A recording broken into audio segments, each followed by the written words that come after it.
I don't feel like getting into the rabbit hole, to be honest, but I'm gonna get into the rabbit hole. I'm curious what it means. I like this guy, he's pretty good. Sometimes a little bit partial when it comes to reporting stuff, but it's probably the most unbiased doctor on YouTube that I've seen. Odds are, if you've been on TikTok or Twitter... Also, yeah, what is it called? Warhammer? I have actually, I'm not opposed to getting into it, to be honest, but shut up, man. But I've heard from multiple sources, okay, multiple sources, that it's a hardcore grindy game and it's very, very hard to get into, especially in 2K25. Of late, you've seen this new drug Ozempic be mentioned. I've actually seen Elon Musk tweet about it. It's been covered in the New York Times. It's literally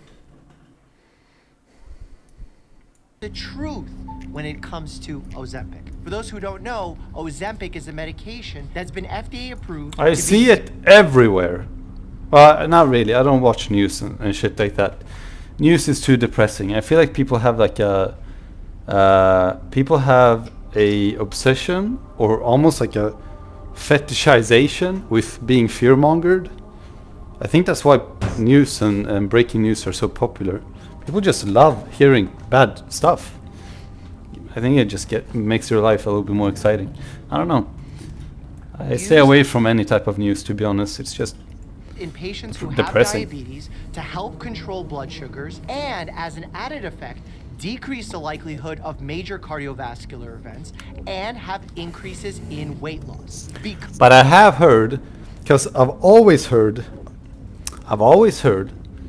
that there is no miracle drug for weight loss yet. Okay, I'm talking about stuff I've heard like from 2 or 3 years ago.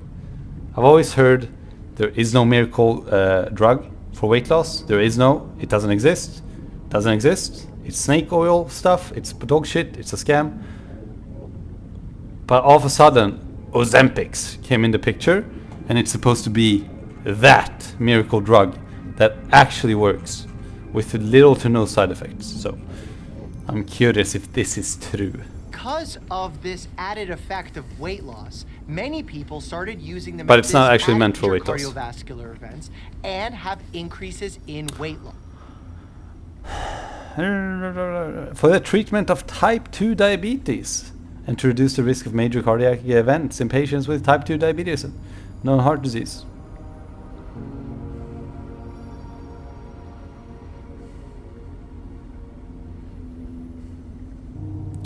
I think that experience that you just said, super hard for new players to get into. I think that's an experience that almost every single game that's existed for a long period of time has. Like same thing with Maple Story that I play, which is a niche game. Same thing with RuneScape. Same thing with Warcraft. Same thing with like I guess Destiny too. Destiny as well. Like every game that's had like a super long shelf life, I guess. It's just really hard to cater to new players when you constantly have to add so much new content for people who have already maxed out their gear. So the new content has to be catered to the actual diehards, and therefore it's kind of, not catered to the people that start from level 1, I guess. Because of this added effect of weight loss, many people started using the medication off-label for just weight loss. The pharmaceutical company decided to take the same generic medication found within Ozempic and repackage it, increase its dosage, and repackage it under a different brand name called Wegovy. Nah. FDA approval as a weight loss medication to be used in conjunction with lifestyle changes. Classic. For individuals who are either obese or overweight, but also who have one weight-related 2014, like hypertension, high cholesterol, etc. And after so many people started getting Ozempic prescribed for this off-label use for weight loss, it exploded in popularity, mostly on television and on TikTok. What's the other effective one? I mean, I don't personally care because I'm very lean and I'm very opposed to using drugs for physical improvement. Because if you can do it naturally, it's always going to be better. every single time. That's just how the human body works. So I would only be like okay with this under specific exceptions, exceptions, where like the odds are stacked against you, and you're seeking a better quality of life, I guess. But yeah, I'm not really like pro stuff like taking roids either and stuff like that. I mean, I think it should be. I think it should be legal. I think it should be legal. I think almost all drugs should be legal, to be honest. I think all drugs should be like decriminalized, to be honest. Stop the war on crime. Let people make stupid decisions on their own. If they fuck up, well, then they get charged with the appropriate crime, whether they're on drugs or not. That's on them. Alcohol is still legal, so I feel like it's justifiable to make most other drugs. I would say probably 98% of other drugs are probably less dangerous than alcohol anyway. So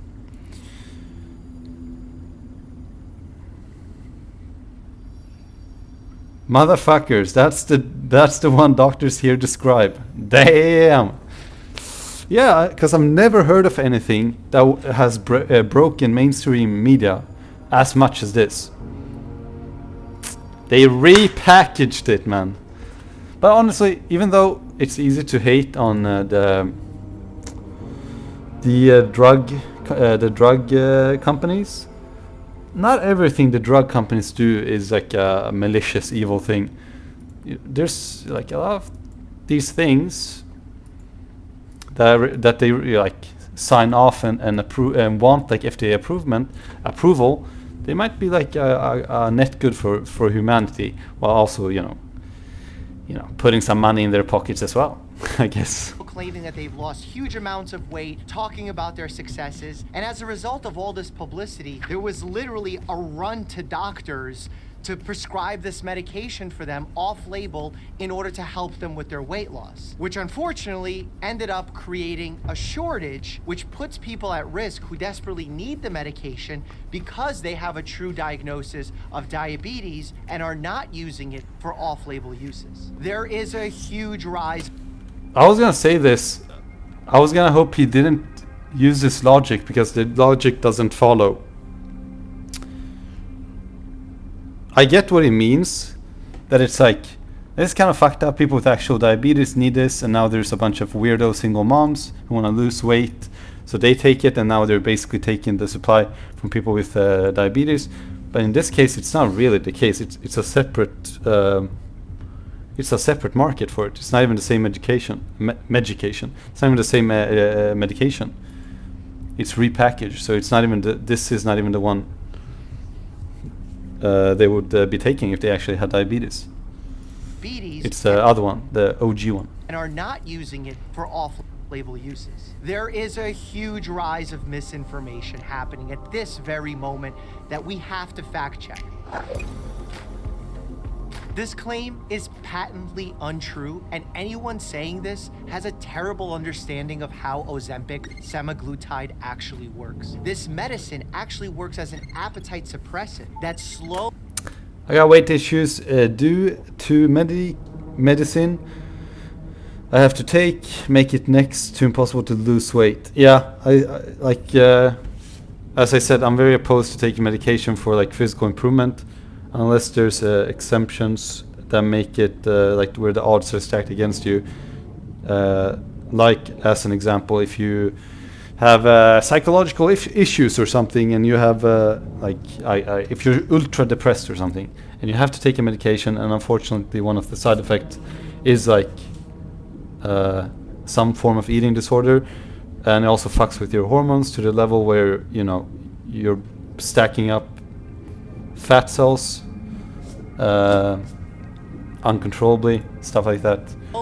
Then yeah, it's not it's normal to take medication for the sake of taking medication, and it's normal to take medication because you take one medication, the main medication that has a side effect, and then you also take medication for that side effect. That's pretty common, as long as you don't go into a spiral. Like there's people that do this shit, which is super dangerous. You shouldn't. There's a lot of people who are what is it called?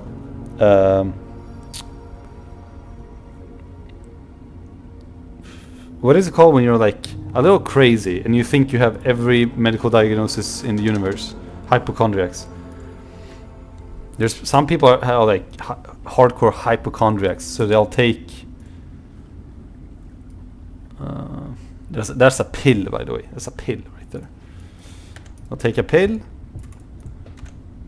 They'll take a pill, and this gives them like quality of life improvement, and it gives them like it improves their life in this way, this way, this way, this way, this way, but it has a bad side effect this way.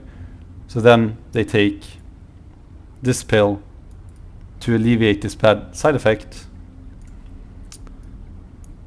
Boom, boom. But I feel like some people might go down a horrible rabbit hole where all of a sudden this one has 2 other side effects. Motherfucker. By the way, they have closed down Windows Paint 3D, so it's completely bugged right now. Now this one has 2 bad side effects and 1 positive, which is to cancel out this thing. And now they have to take this one to cancel out, this. But then this one also has 1 side effect, and now they have to take another one. You know what I mean? It can really fuck with your body, and you become like 50% tablets and pills eventually. I think that's really dangerous if you do that. And I think unfortunately, the problem is you would assume that this would be like, this probably shouldn't happen because there's doctors, they're professionals, yada yada yada. But the problem is it can be very hard to get a consistent scheduled time with your doctor, and a lot of times you might get different doctors, so the communication will be kind of broken, and it can be very hard for them to communicate. So you might get this one from one doctor, right, and then you get this one from another doctor, and all he sees is like the chart, and he only sees like the black and white, and his job, this guy's job, is solely to help you alleviate with this part. So he's gonna give you the accurate medication to fix it, and then you'll have another doctor again, and his job is solely to fix. I don't need to write more arrows to fix these 2 side effects. So he's gonna describe you another tablet. This is like a utopia, expecting the same doctor to give you like special treatment or whatever. But if you had the same doctor and he cared about the patient a little bit more, then he would probably look at the bigger picture a little bit more accurately, and be able to maybe say, you know what, let's cut this tablet, this tablet, this tablet, and instead of this we cut this as well and replace it with another one and try it out. Maybe we can get one that doesn't have that side effect. Stuff like that. Yapping. He's yapping. Is gastric emptying, therefore you feel full and you have less of an appetite. So it's more of an appetite modulator, leading you to consume less calories, therefore losing weight. Not, I can eat 10 pizzas and I think my mom has had this issue. I think my mom has met with a total of 30 doctors or something after COVID. After COVID, she's met like 30 doctors or something.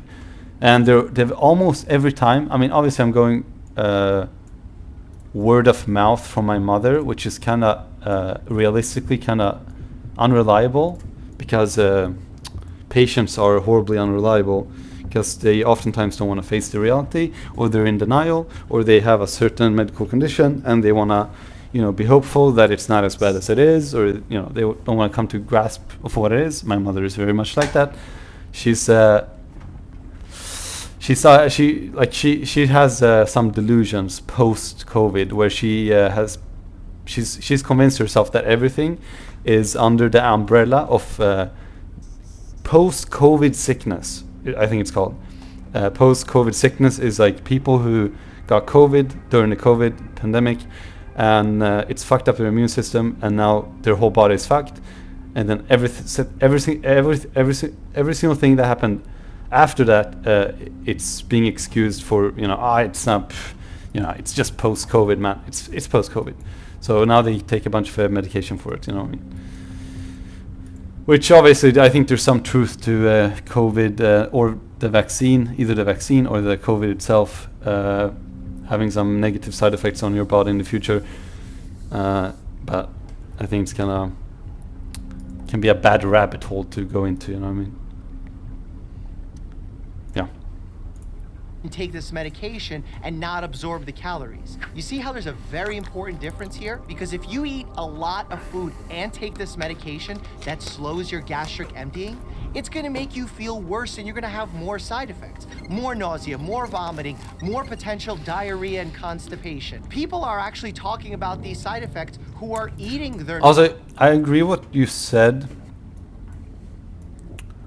This part, kind of, but I think that's like a misunderstanding of how the medical, I guess, medical, whatever works. I said that it's not technically the same medication, although it's just derived from the same chemical or whatever. It's a different factory producing it. Well, if half the Ozempic products now goes to Wegovy, it does take the supplies away, but I don't think there's a shortage in the actual chemical. I think there's a shortage in the production because these companies are not really invested in producing as much, right? I don't think there's a shortage in the actual chemical to produce it. So if they wanted to, the people that made Ozempic, the companies that make Ozempic, they can just bump it up a little bit. You know what I mean? There might be, yeah, I just doubt it from how I assume, you know, if it's like any other medication, I don't think there's like a frugal amount of it. I could be wrong. I think it's more like the financial investment in actually producing the product that's lacking. I doubt it, but I could be wrong. But typically these chemicals are not like hard to come by, or they're super artificial, so it's not really hard to produce. It's not like a finite amount typically. Okay, so what I mean by this is I think unfortunately, because these companies are a little like cannibalistic, I think the companies are like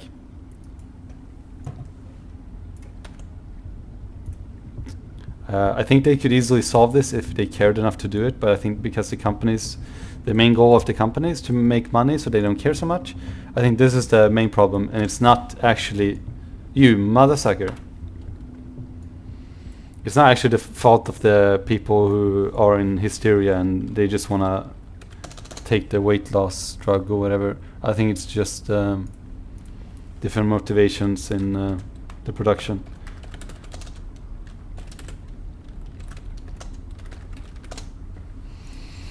So this one here is for people with type 2 diabetes, Ozempic. And this product here is for people who just want to lose weight. Okay, unfortunately the market is going to be so much bigger for this, for people that just want to lose weight, because people love losing weight and they love taking shortcut. But the amount of percentage of people that are taking Ozempic because they actually need it for their own health, the market for this is probably quite low, I would say, probably.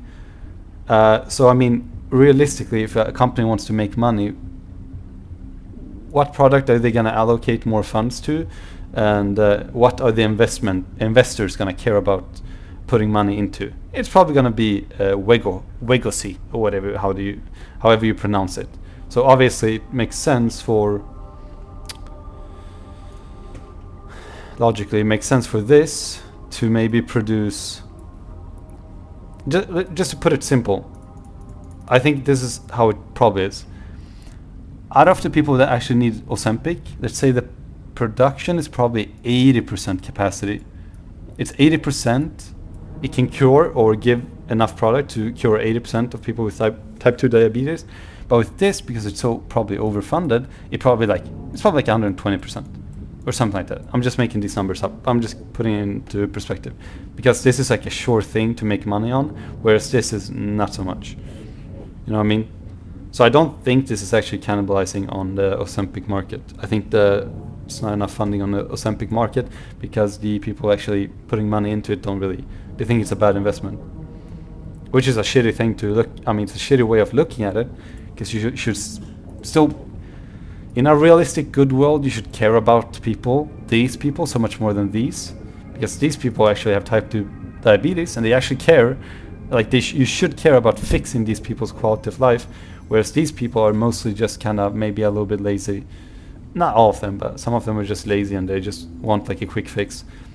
But you know, capitalism, baby. Portions, or even eating reduced portions. So imagine if you were to overeat thinking you can while taking this medication. That's a cause for concern. This claim is starting to spiral out of control because it initially started with some simple observations that doctors made. You know what I like about Dr. Mikey boy here?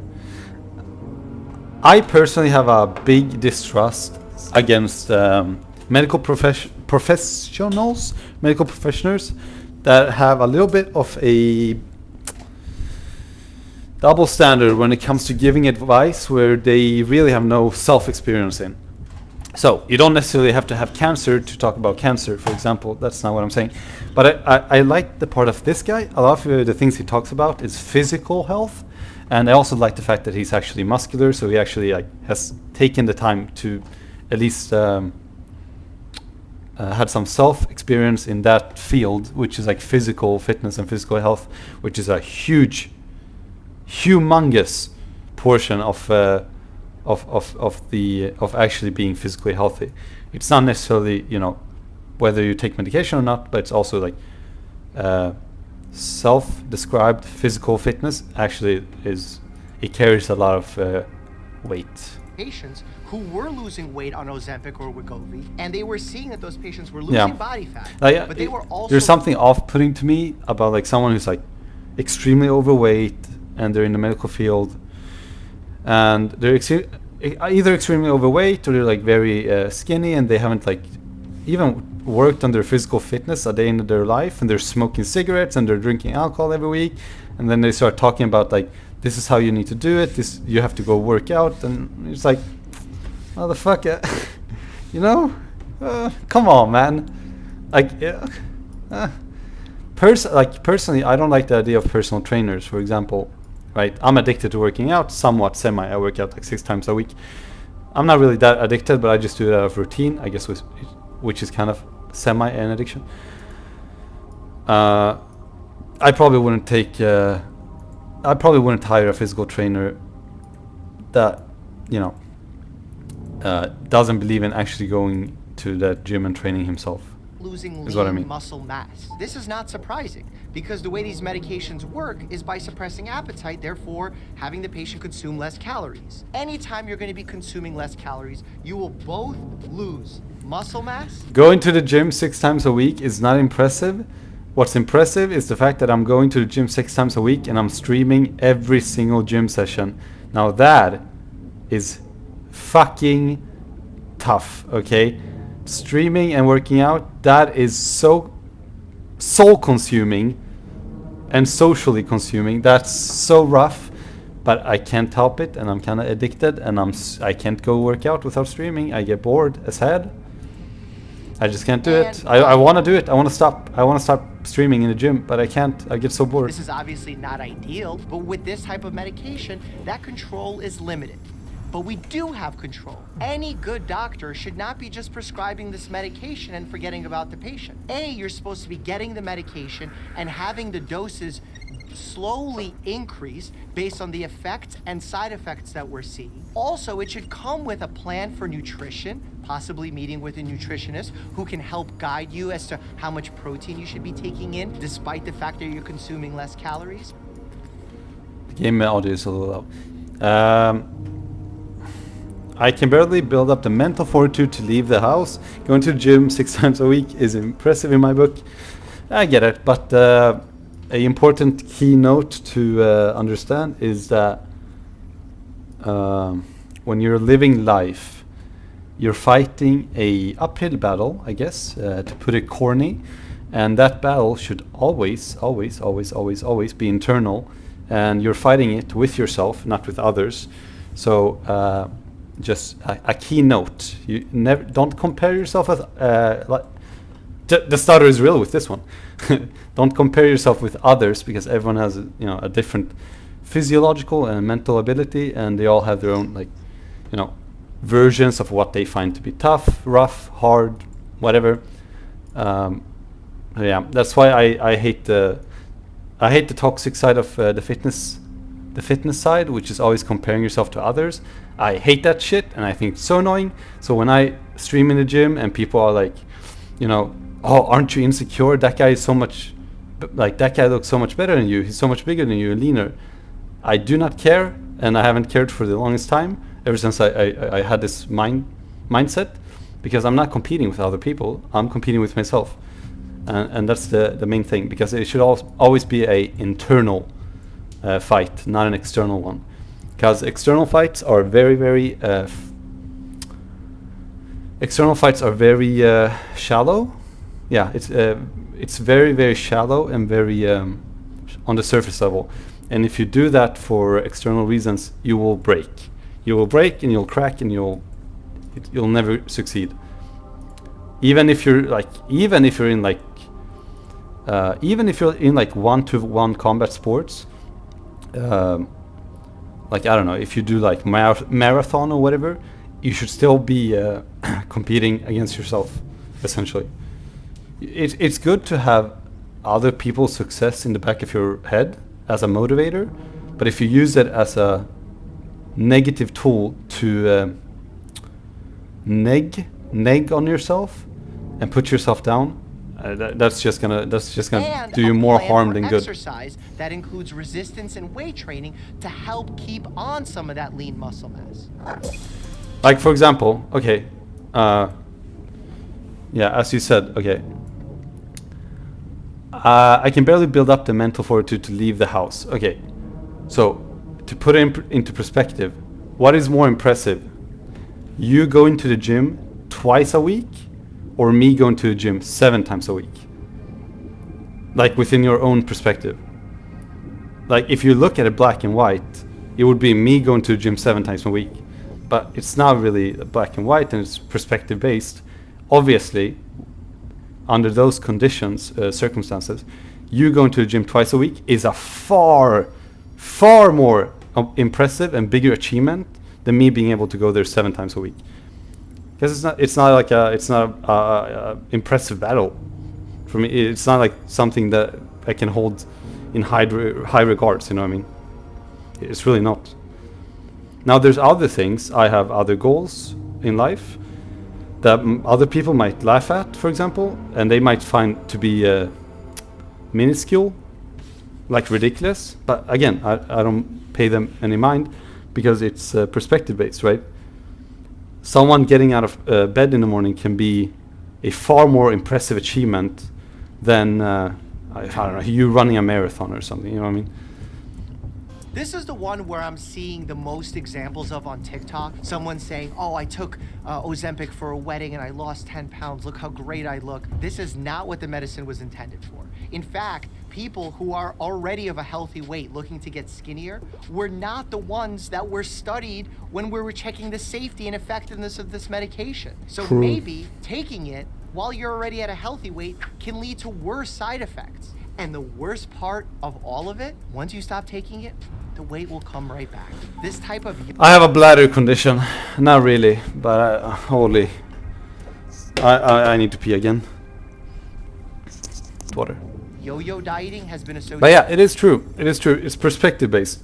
Like, imagine someone who wants to be the chief manager of their local Walmart, and they've been working for this career choice for 8 years or something, and then they finally do it, and they're like, holy shit, this has meant everything for me, and they're so happy about it.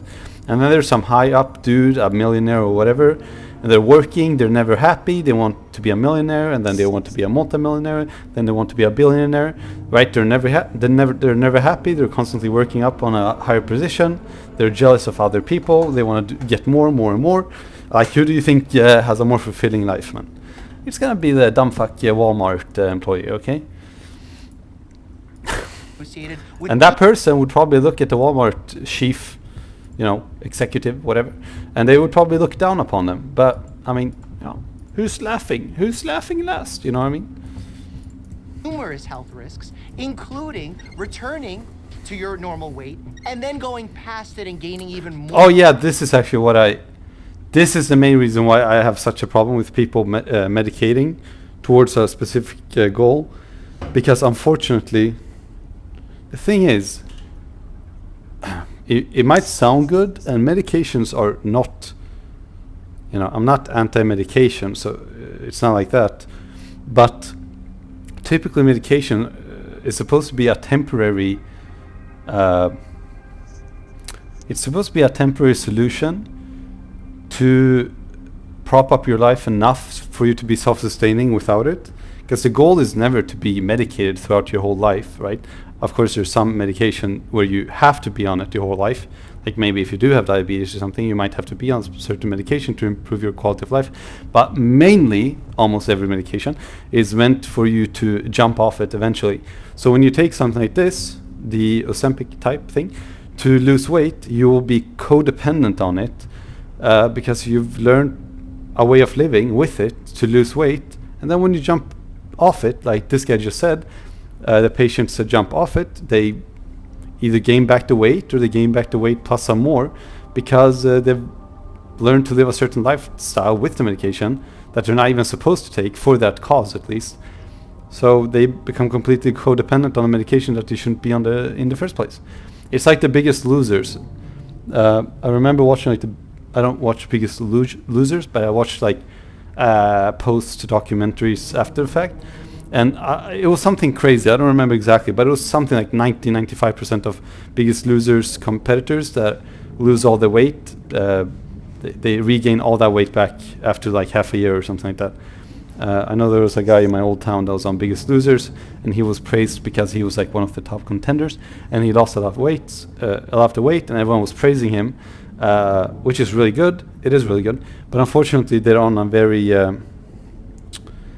very self-destructive type of dietary, which is like hardcore medication, starvation diets, like not very long-term solutions, because it is a reality show after all. At the end of the day, it's a reality show, and it's for entertainment, right? And people, I guess, humans in a fucked up way like to see people suffer in one way, and they just kind of like to see it, and they also like seeing people win, but at the end of the day, they don't really care too much of what happens behind the scenes.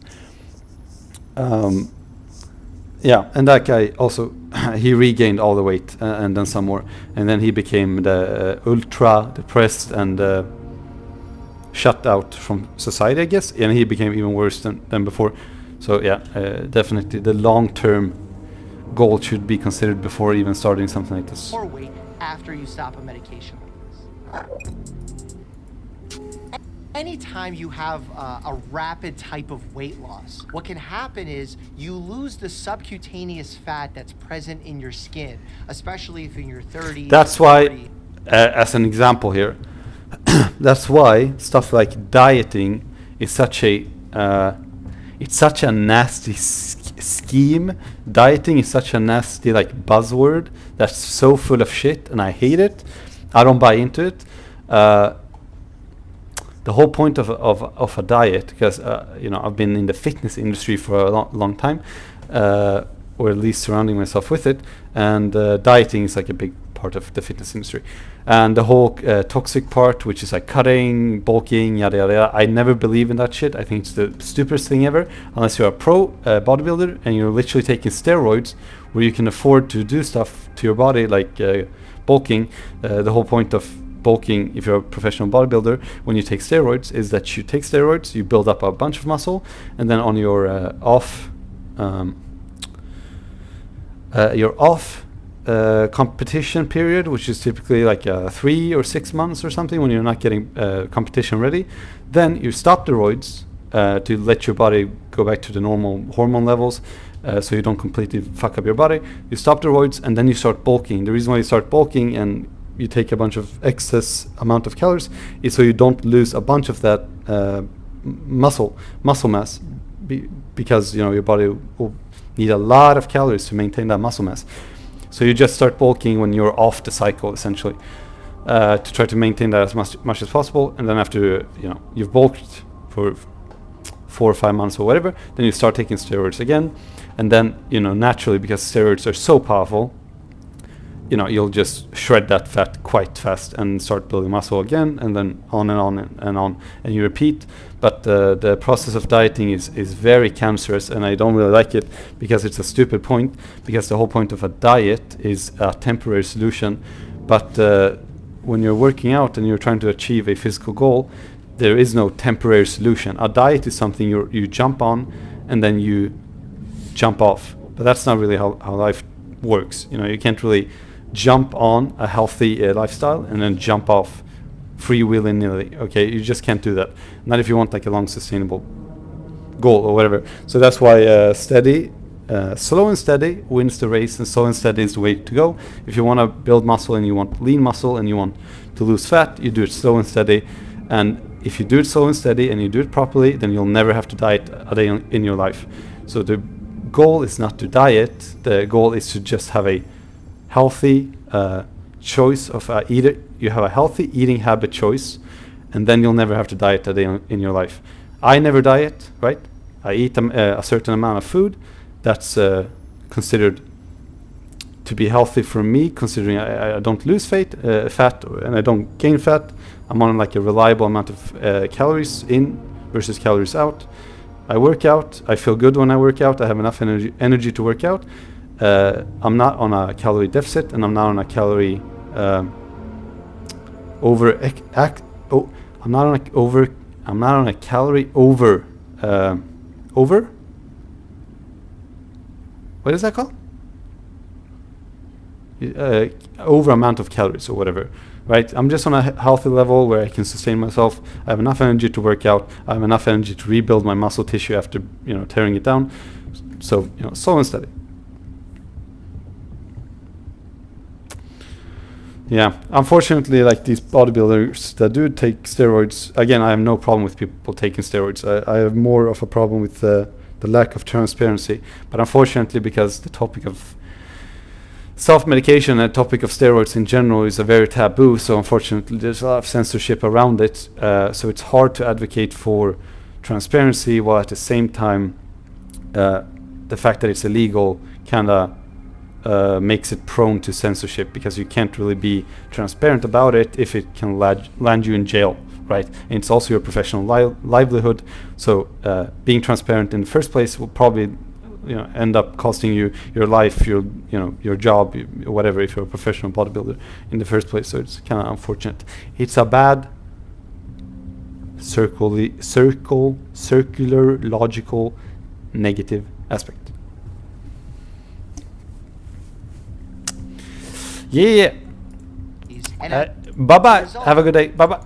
You can develop this hollowed out appearance. Why is this video like an hour long? 8 minutes. Felt like an hour long. Now, if you're taking Ozempic or Wegovy the correct way, this shouldn't be happening. My suspicion is the people who are experiencing this quote-unquote Ozempic face or this hollowed out look are individuals who are rushing to lose weight, using it in a way that is not being prescribed to them, because when doctors prescribe these medicines, they do it with a titration mindset, meaning they start low and they slowly increase your dose. True. While monitoring how much weight you're losing, how many side effects you're experiencing. Ideally, that's also what you do when you're on TRT, testosterone hormone replacement therapy. You're not actually actual TRT usage is not for people to build a bunch of muscle. It's for people to be at a healthy level of testosterone, so they can live a high quality of life that is supposed to be as close to normal as possible. The problem with the problem that people don't really consider is, unfortunately, if you take medication, you're already at a disadvantage, and you're not really at a optimal level in general.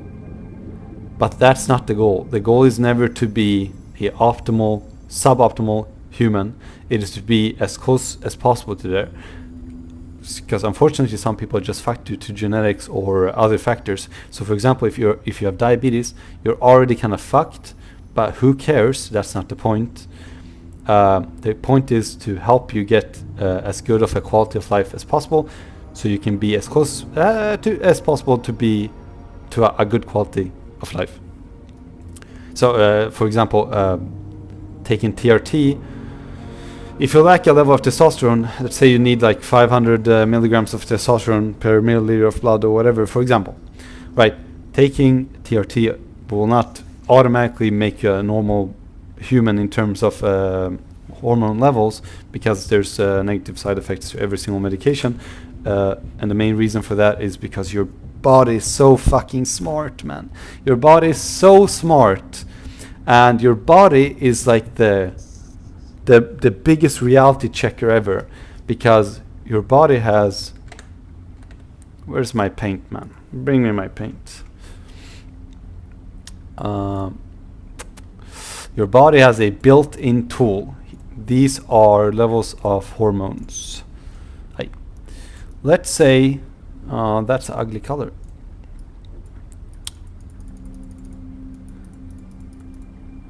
This is like milliliter, milligram, whatever. This is like blood level. This is the amount of chemicals you're taking or whatever. It doesn't really matter. This is like pointless. Okay. This is one hormone, for example. That's one hormone. This is another hormone, right? Oh, sorry. This is another hormone. Let's say it's half of that. We do this just to simplify it, to make it look easier. There's another hormone here, and let's say all these hormones are co-intertwined. Okay, as an example, testosterone and estrogen are hormones that are co-intertwined. Your body likes to keep them in the same amount of range. So if you're a healthy male, for example, let's say, for example, if you have 100 units of testosterone, your body wants to have maybe 5% of that equivalence in estrogen, for example, to have a good level of hormones, a good healthy hormone levels, whatever. So people are a little bit delusional about this. So let's say the orange line is testosterone. Okay, let's make yeah, okay. Can I change the colors? Yeah, I'll make it red. People are a little bit delusional and think that they can just jump and boost their testosterone and that's about it. But that's not really how it works. So the orange level is testosterone. Okay, it's let's put it. It's T for testosterone, and this is estrogen. Okay, let's say, for example. And let's say all these three hormones are codependent. So if one changes, they all change. This is, I don't know, let's just call it X or something. They're codependent. If one change, the other ones change as well because of the natural hormone balance in your body. This is very important if you want to transition, for example, and become transsexual, for example, or change genders or whatever. But also if you're just on TRT. You can't simply be like, oh, I want more testosterone. I want 100% increase in my testosterone. Ooh. So you do this, you increase your, increase your testosterone. You want it to be 100% more because you want to build a bunch of muscle. So you want it to be here. And you're like, boom, I'm done those SpaghettiOs. That's it, right? I'm good. I'm good. This is it. I'm good, right? No. You're not good, motherfucker, okay? Because you just played with your body's hormone levels, and your bodies are well-oiled machines, and it knows what the fuck it's doing, okay? It's very good at understanding these things. This is on a microcosmic level that you cannot understand, okay, or see, I guess. You put your testosterone levels on a 200% or 100% or whatever. Well, all this other shit will catch up to you as well. Now this one, because of the hormone balance and how hormone balance works, this is now how it's gonna maintain. After a few days or a few weeks or whatever, this bazinga is gonna spike up, boom. This is gonna spike up as well, just like it was before. And your actual percentage levels will be exactly the same as it was when you started. But the problem now is you might say, well, that's kind of fine, I guess, right? My testosterone is still 200%. I'm going to build a bunch of muscle. My estrogen is a little bit higher, which kind of sucks. Maybe I'll get like gyno or something. And this X, whatever this hormone level might be or whatever, whatever, it can be something. Well, the problem with this is your body typically operates under a very good strict rules, and it's very codependent on each function working properly. So now, all of a sudden, when you've boosted all these by 200%, it's not just going to be 200% without consequences. Now you're going to get a bunch of side effects that you would never get in the first place, even if the percentage differential is exact same. So now you're going to develop a bunch of side down effects, bad side effects, right? Now you're gonna, because you fucked up your hormone levels, you might develop like depression, you might develop gyno, and gyno is not just a simple thing. There's reasons why you have gyno, and it can really fuck up your, your physiological, I guess, structures and whatnot. You might become impotent, right? Because you fucked up with your estrogen, and now you can't have children as well. You might get have problem with getting hard because of your blood. What is it called? Blood pressure levels or whatever, right? Which is also controlled by your hormones. Or the hormones have a big factor on your blood pressure. And other factors as well. Holy. Dude, did I just take bath salts or something? I am wholly thirsty. I've been drinking like 5-6 liters or something. I'm just drinking like a madman. I don't know why I'm drinking so much water. Whew. So yeah. And then after doing this, you have to take a bunch of medication to fix it. And all, I mean, it's all very fucked, right? So if you're on testosterone now, you have to take anti-estrogen medication, right? Which bodybuilders to take as well. Yada yada yada yada yada. Are looking for is for a continued 1 to 2 pound weight loss per week. Obviously that varies depending on your own individual situation, but certainly not the 10-15 pounds in 1 week that people are claiming they've lost on these medications when they're using them in a non-prescribed, uncontrolled. Yeah, this is a good point he just brought. He's saying that the self-reporting is a little bit misleading. People claiming that they've lost up to 20 pounds after a few weeks, 2 to 3, 4 weeks or something like that, which is quite misleading. But it could also be like, there's a specific word for this, baby weight maybe or something. It's not baby weight, but it's like, essentially it's the equivalent of beginner gains when you go to the gym. When you go to the gym in the beginning, you'll pack on a bunch of muscles. This is how it works. This is how it is. Oh my god, I'm yapping so much. I can't believe it. This is a problem. Okay, this is how it works when you go to the gym, by the way, just to get this is very important for people to understand. In general, this is probably this probably mainly concerns men, and the reason for this is because typically people don't care very much about male issues, okay? In general, in society, okay? I'm sorry to be a incel, a male advocate, okay? I'm just saying. People don't typically care about males' issues, but this is a really important thing, and it concerns bigorexia. This is how it works when you start working out in the gym. This is gonna be your gains when you start working out. In the beginning, when you start hitting the weights, you're gonna get something called newbie gains or beginner muscle gains, which is typically like very lean muscle mass that you're gonna gain, and it's gonna be very impressive, and it's gonna boost your confidence and your ego, and it's gonna make you look yourself in the mirror, and you're gonna say, "Hey, what happened?" Oh, I crashed. Oh, I can't talk. I can't talk unless I have the background music. This background music was giving me the inspiration to speak. Seems like my kind of job. Wouldn't it be easier if I just froze everything? I have to restart the whole quest because it crashed? Say it ain't so. Oh my god. Okay. That's fucked up. This is gonna be your gains when you start working out. Okay, after, let's say this is like weeks or days or whatever. Yeah, let's say it's a weeks, okay. This is like weeks or something.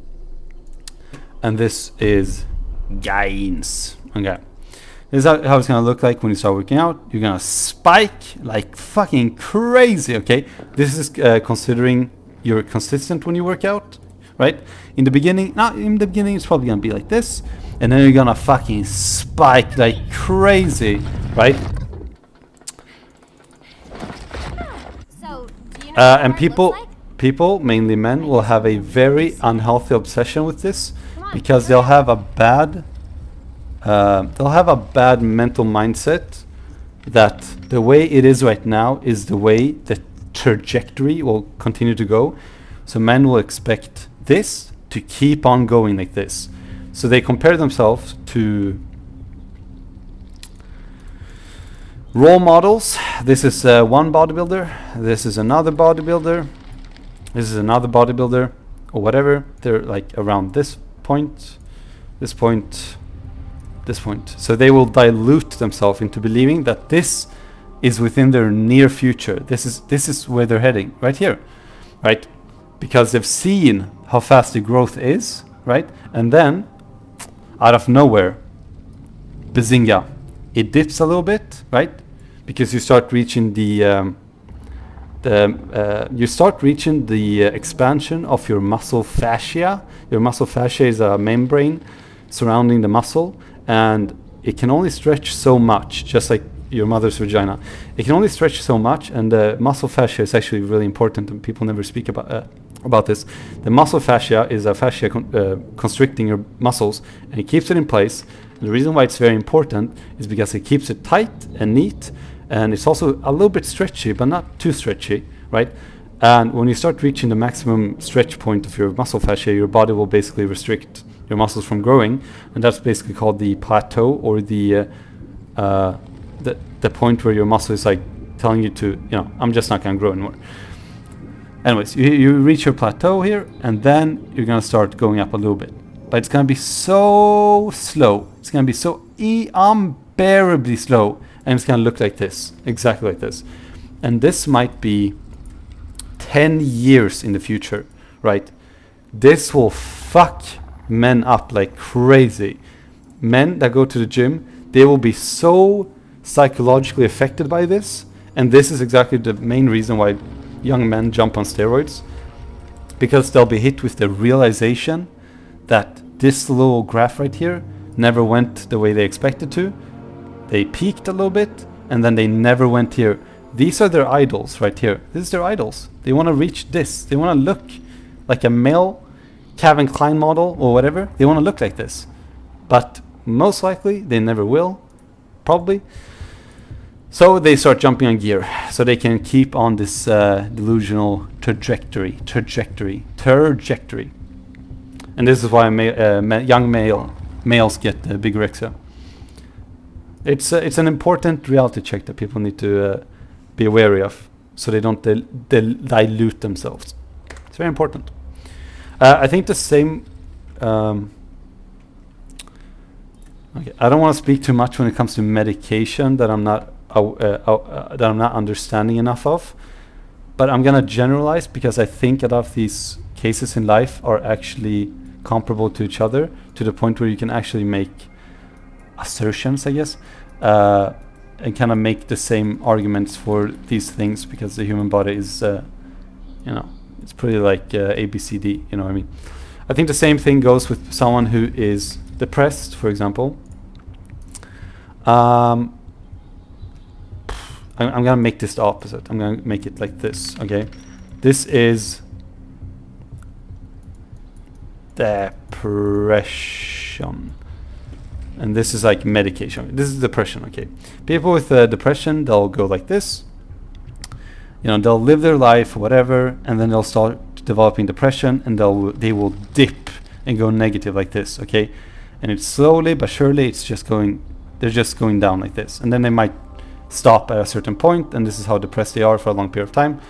And then they start taking medication, and all of a sudden, boom, it fucking skyrockets, and they are on cloud 9. They're either above the baseline, or they're even higher than they used to be, okay? They are so happy right now, okay? But this will not last. This will not last due to how your human hormones works in general, and due to people becoming complacent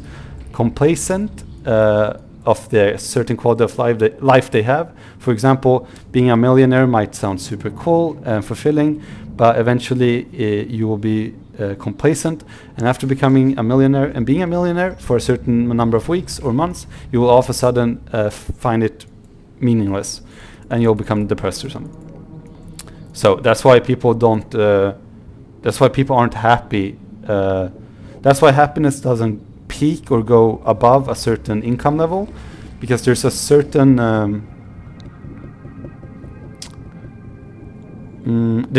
scarcity that's needed in human life in order to make you happy. There's a certain scarcity that you need as a human to you need that fear of not being complacent and safe in life in order to enjoy the happiness. What I mean is, having infinite money will not make you happy, but having a good amount of money to live your life and hobbies, but also not good enough to the point where you can, become unemployed and do whatever the fuck you want with zero repercussions, that will never make you happy. It will do the opposite. Anyways, so this way you'll peak with medication, but eventually this will mellow down, or eventually it will actually dip down even below what a normal human should be at. So it will go down like this, but then it will probably be like this, right? All things considered, this is a win-win, right?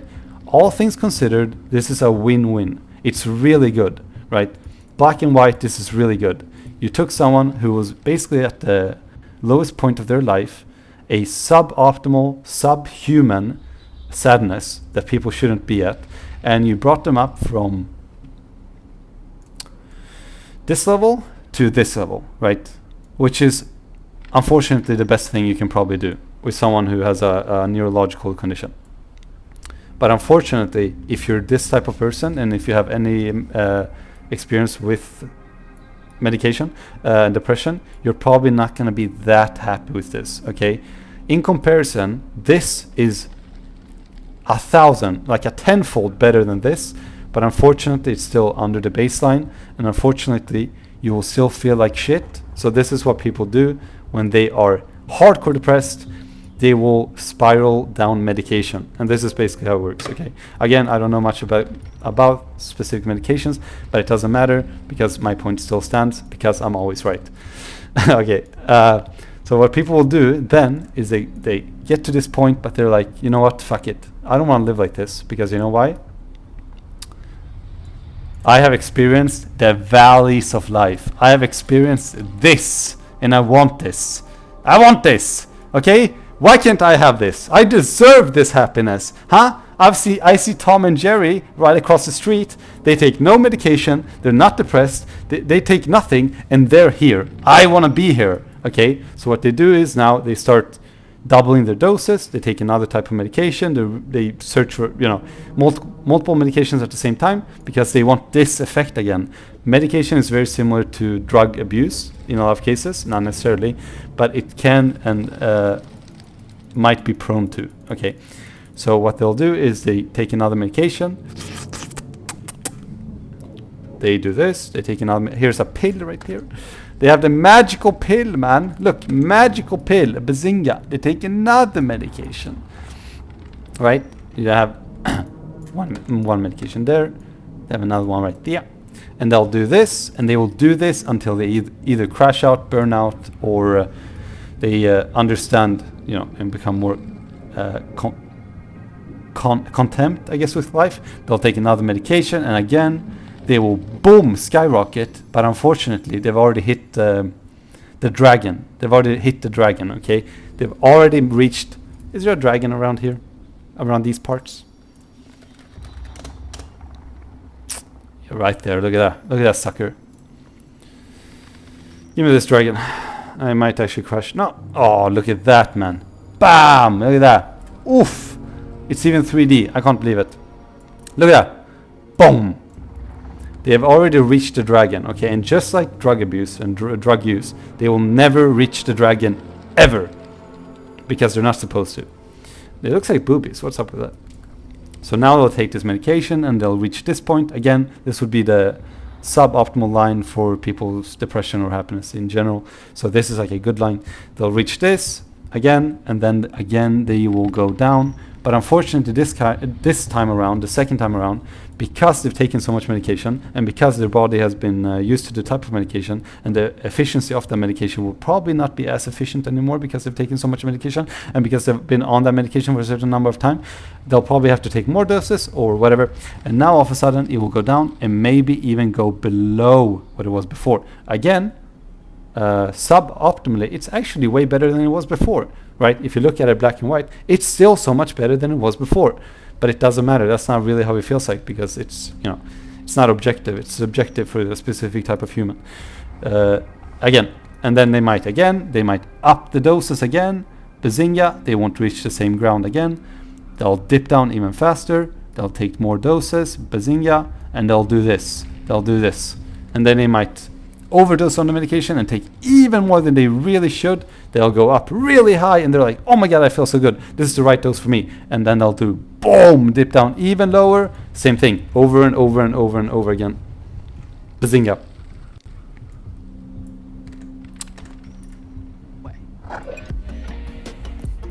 I don't think GLP-1 medication should be... I think fat loss medication works very similarly, is my point. Yeah, the graph for working out is very good. First-line treatments for those who need to lose weight. Anytime you're prescribing a medication... Dime Cake says, drugs are supposed to be a temp fix while you work on the issue you have, and a lot of people seem to forget that. Exactly, and that's exactly what I talked about. But you missed my fucking spiel, man. I should become a fucking NASA teacher. I'm serious. I am so... common sense gifted. I am so smart here. I am so smart. I'm so smart. I tell you about this. And you don't believe me. Okay, I'm telling you, we have to build a wall. Okay, and keep the stupid people out. I am so smart, not because I have specific knowledge, but because I have human understanding. Okay, which is very highly undervalued. Yeah, I don't know. I've been rambling about this for an hour and a half, so you missed a lot of important stuff. There needs to be a risk-benefit ratio done for the individual sitting in front of you, and True. ultimately the individual needs to decide if the medication is right for them. And while these medications have shown promise for individuals to lose 10... do you actually have this game? I'm still on the tutorial mission. I almost completed the tutorial mission, but then I was rambling and I got disconnected. to 20% of their weight if they are overweight or obese. It's still important to factor in that there are legitimate risks to taking these medications. There are side effects. People have GI issues, nausea, vomiting, diarrhea. I'm gonna play the video while I go pee, and this is the 8th time I go pee. Because I'm gonna ramble more if I don't play the full video, and I don't want to be rambling anymore. I'm giving myself a headache. Constipation, pancreatitis, kidney issues. There is a potential issue of increases in thyroid cancer long-term with these medications. And these are not reasons to not take the medicine. These are reasons to think about this medicine as a tool in our arsenal to help patients reach their desired weight. And when we talk about their desired weight, that talks about a healthy weight. To me, I feel like this whole conversation has caused us to lose sight of the big picture. With the exception of an individual who's facing harsh socioeconomic standing, someone who has a legitimate medical condition like diabetes or a thyroid condition, among the many others that cause increased weight, weight loss or weight gain is under our control. There are things that we can do, and I could recommend as a doctor to help someone lose weight when it comes to a nutrition standpoint, a fitness standpoint, sleep, mental health, etc. When I think about my patient's health, I don't just think about their weight. Weight is not the sole determinant of one's health. And when it comes to improving someone's lifestyle, we're not only lowering the weight, we're also improving their quality of life, decreasing risks of certain cancers, other diseases, and ultimately extending and prolonging their lives. That's what being a doctor is about, not just focusing on the scale. I actually had a patient whose doctors said all of their symptoms were due to their weight. And I actually found that wasn't the case at all. Click here to check that out, and as always, stay happy and healthy.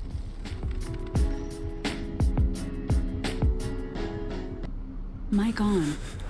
Also, yeah, I agree with what he said about the issues with doctors and shit. And I have my own personal experience with this. Well, not really my own personal experience with this.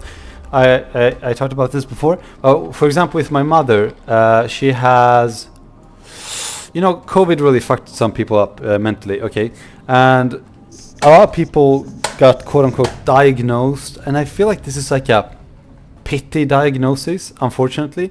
And I don't say that I necessarily don't buy it, but I feel like unfortunately it's been misused, okay? There's a thing called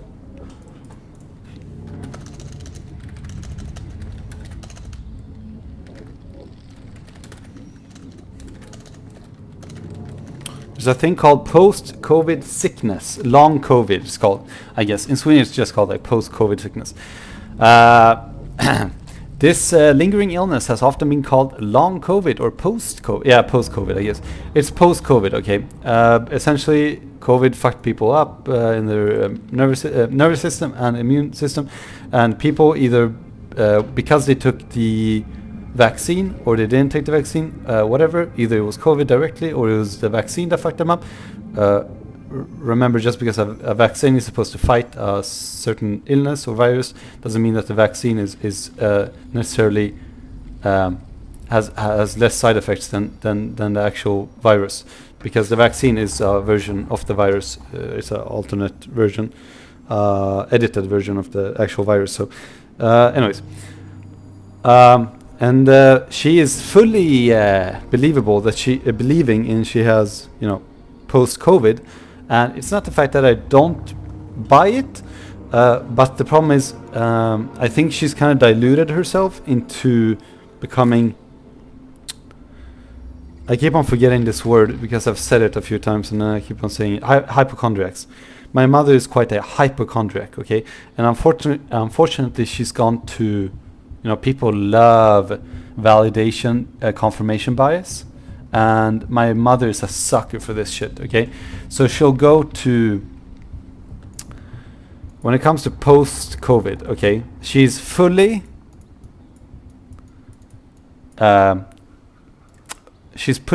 convinced that she has this, okay? And it's the root of all her evils. It's the root of every single medical condition she ever has, okay?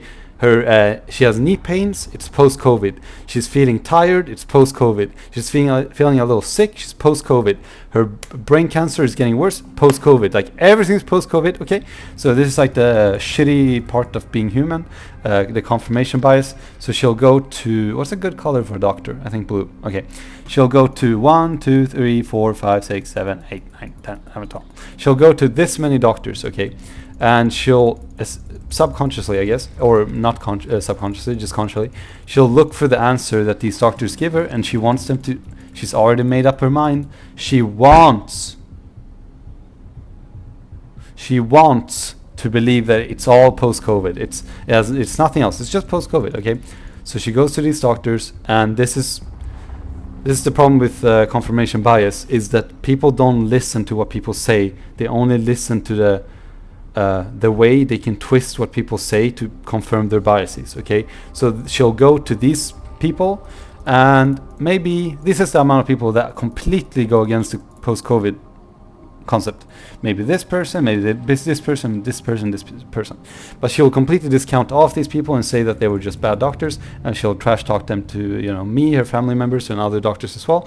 And then she'll go to certain doctors, and this is the amount of doctors that will 100% validate her concerns that it's post-COVID. It's like this person, this person, this person, this person, this person. And then these people will only allude to the fact that it might be post-COVID. But the problem is, because humans are so stupid, with the confirmation bias, she will automatically put them in the same box and say, even though these people only alluded to the fact that it could be post-COVID, she'll put them in the same bracket as the people who completely certainly exclaim that it's post-COVID. She'll put them in the same box, boom, boom, boom, boom, boom. And then all of a sudden, the majority of the doctors I've gone to that are actually good because they've given me validation of the thing I already know, they're the only ones that actually matter. The other ones, the red ones, they don't know what the fuck they're doing and they don't care about me, yada, yada, yada. This is very dangerous, man. Very dangerous. Very dangerous. And I feel like this is what a lot of people do with a lot of different circumstances in life, not just medical emergencies, but also just life crises and whatever. And they start like deluding themselves, and they engage in like social bubbles and whatnot, and they engage with people on social medias that give them validation shit, like I don't know, incels joining like an incel subreddit, and they get the confirmation bias, and there's femcels that go to femcel subreddit as well, and they do the same thing, and you know, they fucking delude themselves with these types of people, and no one can say anything against them, because then they are the fucking enemy, and they're scum of the earth, and they don't know what the fuck they're saying. Yeah, I was gonna say something, I forgot, but that's the point.